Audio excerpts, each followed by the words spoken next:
Guys, how are you? Thank you so much for tuning in. If it is your first time into this channel, my name is Cynthia and welcome to today's video.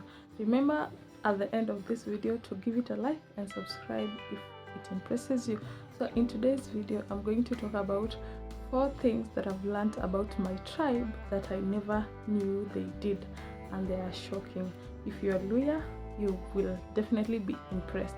And if you're any tribe in the Bantu, maybe we share a common background. So let's get started. So the first thing that I have experienced personally, my grandmother did not have front teeth. She did not have, you know what I thought? I thought that maybe she had problems with her teeth, so she got them removed. But no, that was not the case. She removed them as a teenager to enhance her beauty. So apparently that is something that girls used to do. They used to remove their lower teeth. I'm not sure how many, but I think about 4. They used to remove about 4 teeth to make yourself beautiful. And how were they removed? They were removed by hitting, like you are hit until your tooth fall off. I'm so lucky. I'm grateful I did not come from that era.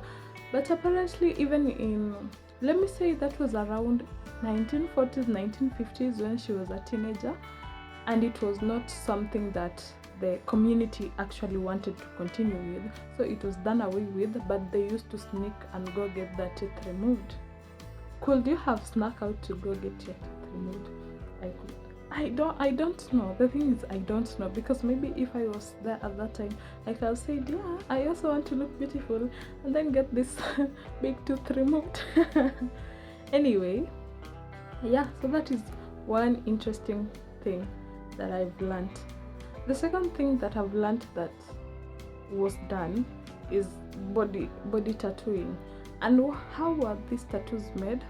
Either by thorns, like they could draw patterns on the face and on the belly, on the chest area, on the hands, so that you just look beautiful.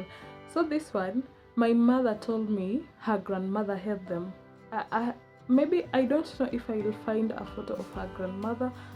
If I were going to my grandmother's home, however she passed, I could have probably gotten some photos of her.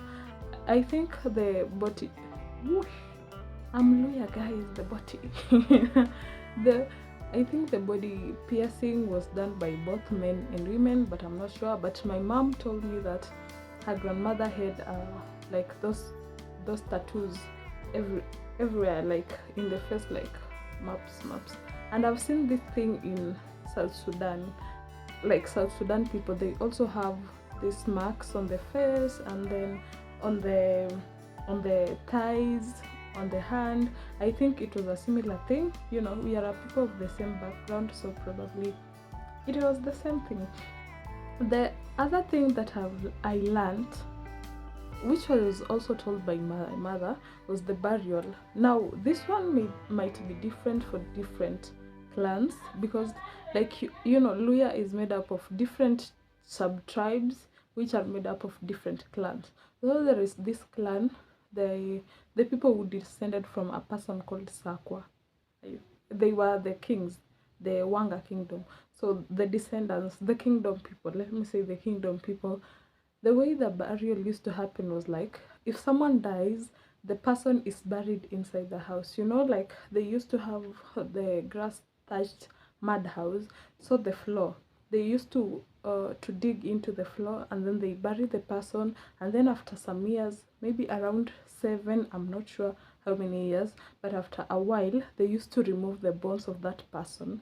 Then those bones are given to either a very old woman or a young virgin, like maybe around the age of 12, around 8 to 9 years, was given those bones to carry on a uteo. What is it called? Uteo is something that looks like a tray, but is circular and made of reeds. So they used to carry those bones, and then there is a specific forest somewhere in Mumias. There is a specific forest where these bones used to go, and be thrown there. That place is now a heritage center and you can visit it, but I don't think you can actually see the bones, because that was something that was practiced very long ago. But then other people, like very early on, there is this grass called the savannah grass, which is used to touch the houses. So when someone died, they used to wrap that person into that savannah grass, and then they dig a hole, and then they put the person in there. Like that was what was used as a coffin. Or there is another one called Liambo. I think I'll find images and then insert them. Liambo is something made out of reeds. The reeds come from Lake Victoria, so it is something that was made by the Luos, but the Luyas used to buy them from the Luos. So they could get that thing, and then you put the person inside, you roll, then you dig a hole, and then you put the person inside. Even my grandfather, my dad's dad, he said he cannot be buried in a normal coffin because he considered it to be like something that will suffocate him. You know, like, yes, you know, you died, but they used to think like if you really cover someone, put them, it is like putting them in a box, that they will suffocate. But you know, you die, you are dead already. So yes, he also said, no, I don't want to be buried in that coffin, in a normal coffin. I want to be buried in that liambo. So that is how he was buried. You are literally carried from the mortuary in that coffin, and then they come put you in a liambo, and that is how you are buried. The other thing that I have learned was about ear piercing. Now remember, as I told you, Luhya is made up of different sub-tribes. Every sub-tribe has their own practices. So there are some sub-tribes which used to pierce the ears like very big, the way the Masais do, the way the Turkanas do. So hapo kitambo, like that time back then, the Luhya people also used to pierce the ears that way. Yeah, so that is something, if you did not know, if you know some things that I have not mentioned, remember to leave them in the comments, and let's get to learn about our cultures together. I think we as Luhya people have lost our culture very fast because of the integration, becoming Luhya people, which I learned happened in the early 1900s. Like, it was a political movement that decided to combine all these tribes. I think there are maybe about 20 sub-tribes, which the languages are not the same, but they are somehow similar. But like for me, I am a Wanga.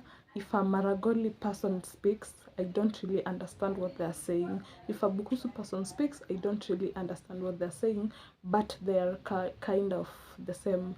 Luhya means Oluya Lulala means people of the same type. Oluya is type. So I think it meant Abaluya means people of the same type. Yeah. So thank you for staying with me, and remember to give this video a like. Remember to give it a subscription if you have found it good, and see you in the next video. Also remember to watch another of my videos.